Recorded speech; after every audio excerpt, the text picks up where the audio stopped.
माताएं बहनें कान खोल कर सुन ले, बाद में मत बताना किसी ने बताया नहीं। भक्तों, भगवान कृष्ण ने स्वयं हमें बताया है कि घर में कौन से पेड़ लगाना शुभ होता है।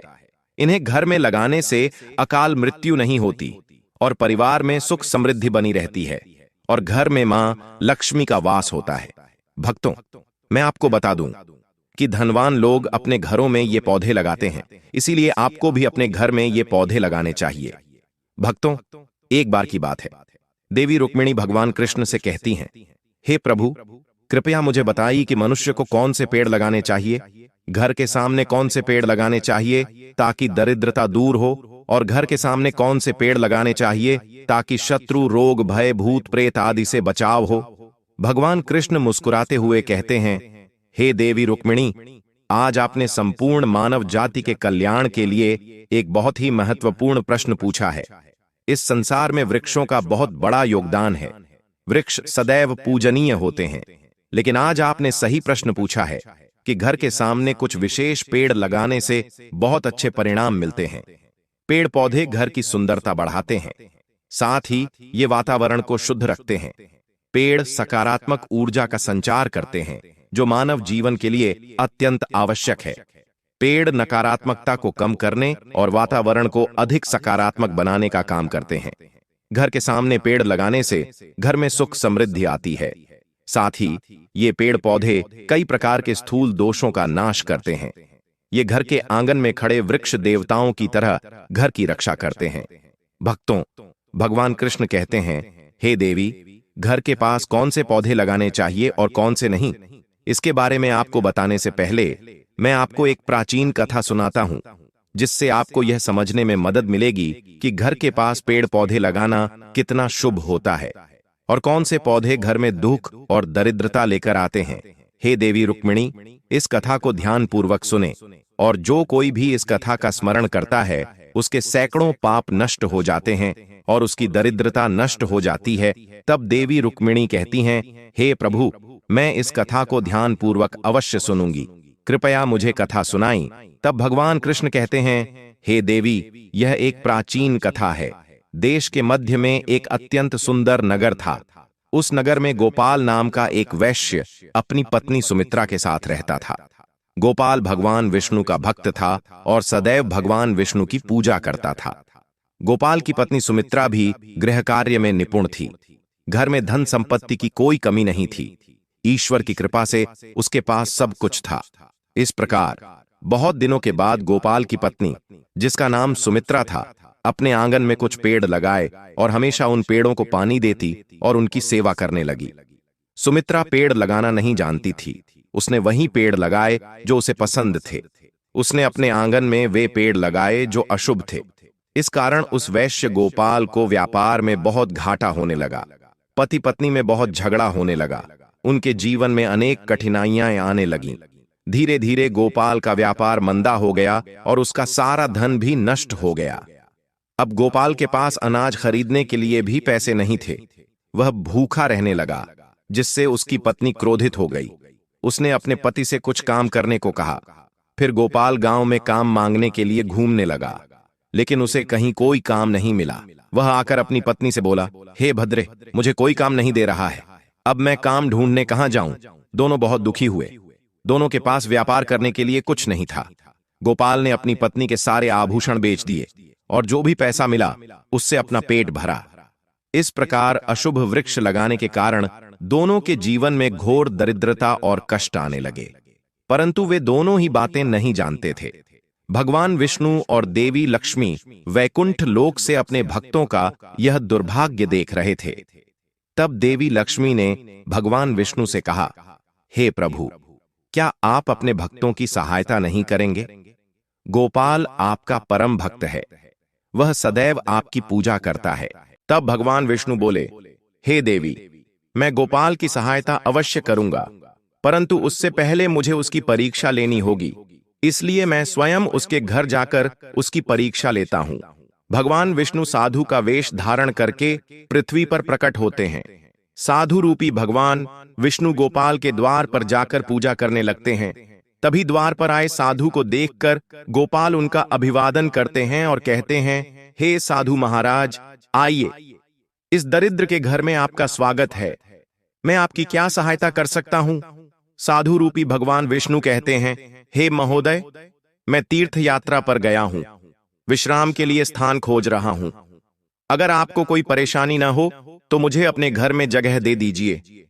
मैं कई दिनों से भूखा हूं, अगर मुझे कुछ खाने को मिल जाए तो बड़ी कृपा होगी। साधु महाराज के ऐसे वचन सुनकर गोपाल बोला, हे साधु महात्मा, आप तो सचमुच बहुत अच्छे लग रहे हैं। आपके चेहरे पर बहुत तेज है। आपकी सेवा करके मैं सौभाग्यशाली हूं। मुझे आपकी सेवा करके बहुत खुशी होगी। कृपया घर के अंदर आइए। फिर वह साधु महाराज और गोपाल के घर के अंदर जाकर आराम करने लगता है। गोपाल उन साधु महाराज की बहुत सेवा करता है, लेकिन उसके पास खाने का एक दाना भी नहीं होता।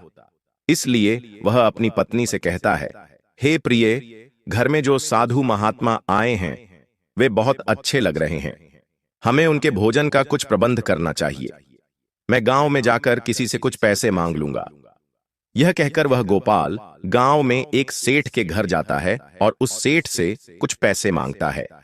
लेकिन वह सेठ उस गोपाल वैश्य को पैसे देने से मना कर देता है और कहता है, तुम्हारे पास तो अन्न का एक दाना भी नहीं है, तुम मेरे पैसे कैसे लौटाओगे? तब गोपाल कहता है, अरे सेठ, मुझे कुछ पैसे दे दो, मैं तुम्हें जल्द ही लौटा दूंगा। अगर मैं पैसे नहीं लौटा पाया तो तुम मेरा घर ले लेना। यह सुनकर सेठ को उस पर थोड़ी दया आती है और वह उसे पैसे देकर कहता है, अरे वैश्य, अगर तुमने पैसे नहीं लौटाए तो तुम ही मुझे अपना घर दे दो। तब वैश्य गोपाल कहता है, अरे सेठ, मैं वादा करता हूं कि अगर मैंने पैसे नहीं लौटाए तो मैं तुम्हें अपना घर दे दूंगा। गोपाल उस सेठ से पैसे लेता है और बाजार से दूध, चावल, सब्जियां, आटा, चीनी आदि खरीदकर अपने घर लौट आता है। फिर वह अपनी पत्नी से कहता है, अरे प्रिय, तुम उस साधु के लिए खाना बनाओ। तब गोपाल की पत्नी सुमित्रा भोजन पकाती है और उस संत को भोजन परोसती है। यह देखकर संत गोपाल की भक्ति और निष्ठा देखकर बहुत प्रसन्न होते हैं। भोजन के बाद वे गोपाल के पास जाकर कहते हैं, हे वैश्य, मैं तुम्हारी भक्ति और आदर से बहुत प्रसन्न हूं। तुम जो भी कामना करो मुझे बताओ, मैं उसे अवश्य पूरा करूंगा। तब गोपाल कहते हैं, हे महात्मा, आपका आशीर्वाद ही हमारे लिए सब कुछ है, परंतु मैं आपसे जानना चाहता हूं कि किस पाप के कारण मुझे दरिद्रता का कष्ट हो रहा है। हमने भगवान विष्णु की पूजा की है, फिर हमारे जीवन में दरिद्रता क्यों है? इसका क्या कारण है और मुझे इस दरिद्रता से मुक्ति पाने के लिए क्या करना चाहिए?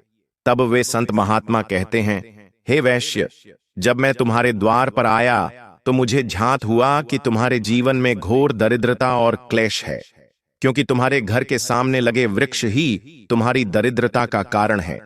अतः इन वृक्षों को हटाकर उनके स्थान पर शुभ पौधे लगाओ। तुम्हारी पत्नी ने तुम्हारे घर के सामने जो वृक्ष लगाए हैं वे अशुभ वृक्ष हैं, उन्हीं के कारण तुम्हारी यह दशा है। तब गोपाल कहते हैं, हे महात्मा, कृपया मुझे बताइए कि घर के सामने कौन से पेड़ लगाने चाहिए जिससे घर में समृद्धि आए और कौन से पेड़ न लगाए जाए। कृपया मुझे विस्तार से समझाएं, मैं आपका बहुत आभारी रहूंगा।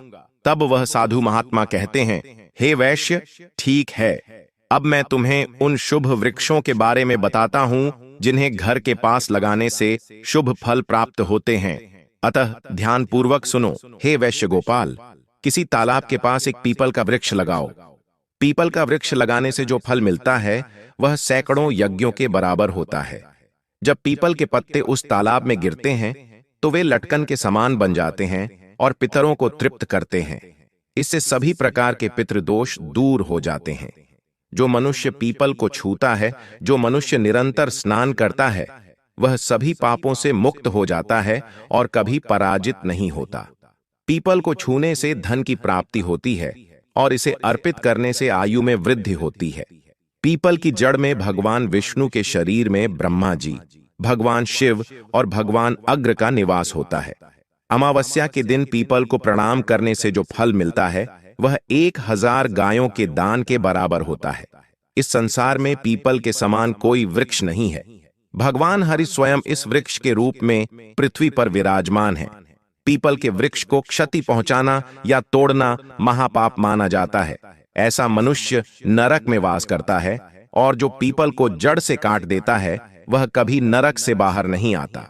हे वैश्य, अब मैं तुम्हें दूसरे वृक्ष के बारे में बताता हूं।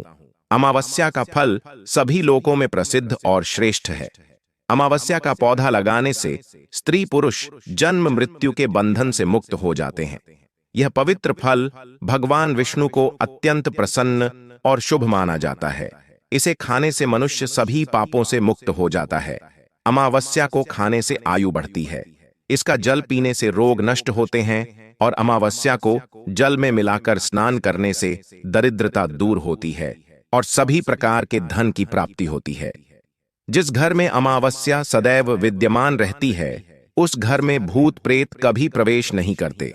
एकादशी के दिन अमावस्या का पूजन करने से संसार के सभी तीर्थों में जाने का फल प्राप्त होता है। जिस व्यक्ति के घर के सामने अमावस्या का वृक्ष होता है, वहां लक्ष्मी नारायण निवास करते हैं। तीसरा है अशोक वृक्ष।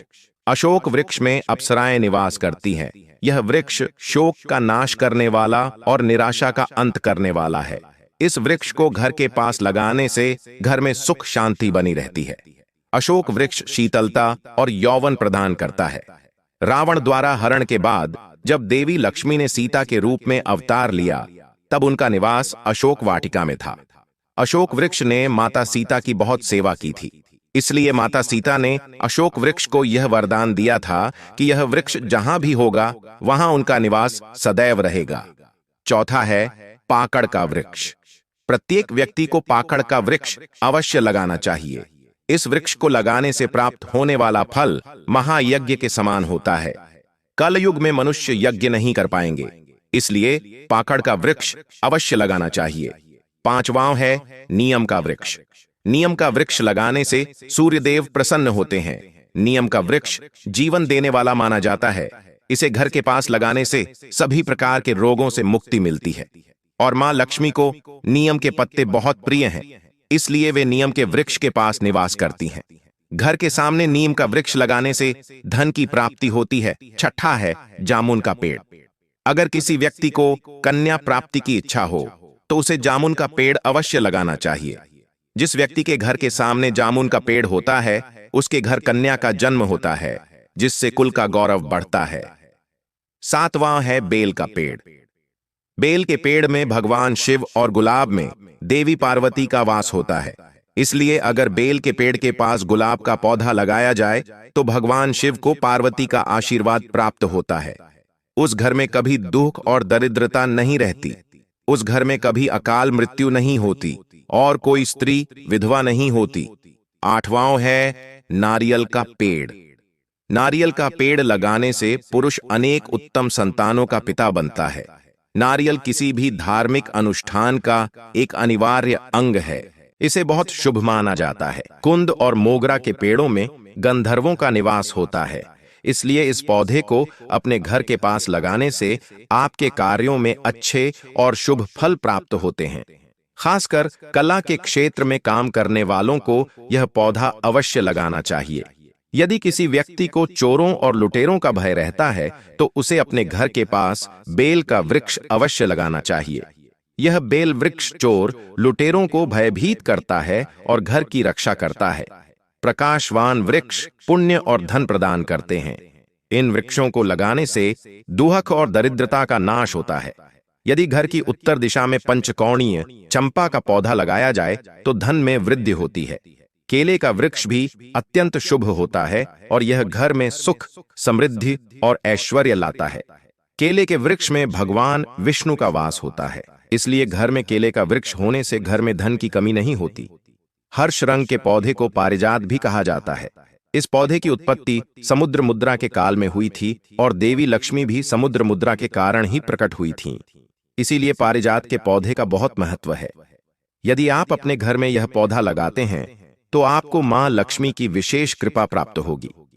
घर के आंगन में नारियल का पेड़ होने से उस घर में हमेशा शुभता बनी रहती है और उस घर के सदस्यों का समाज में बहुत सम्मान होता है।